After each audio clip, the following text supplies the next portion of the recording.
খারাপ সময়টা হয়তো অতীত হয়ে যায়, কিন্তু মানুষের খারাপ ব্যবহারটা কখনো অতীত হয়ে যায় না। শুধু নিজে থেকে কথা বলা বন্ধ করে দেখো, দেখবে অনেক আপনজন বড় হয়ে যাবে। আসলে কেউ আপন হয় না। যারা তোমার ক্ষতি চায় তাদের আঘাত করবে না, তাদের সামনে একটু হাসি মুখে বাঁচবে। দেখবে তুমি আঘাত করলে যা কষ্ট পেত, ওরা তার থেকেও বেশি কষ্ট পাবে।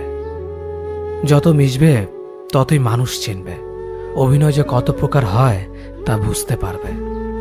সবাইকে তোমার সত্যতা জানানোর দরকার নেই, যে যা ভাবে তা নিয়ে সমালোচনা করতে দাও। বেঈমান মানুষগুলো কখনো অপরিচিত মানুষ হয় না, খুব কাছের মানুষগুলোই বেঈমান হয়। পাতা ঝরার আগে পাতার রং বদলে যায়, আর মানুষ বদলানোর আগে কথা বলার ধরন বদলে যায়।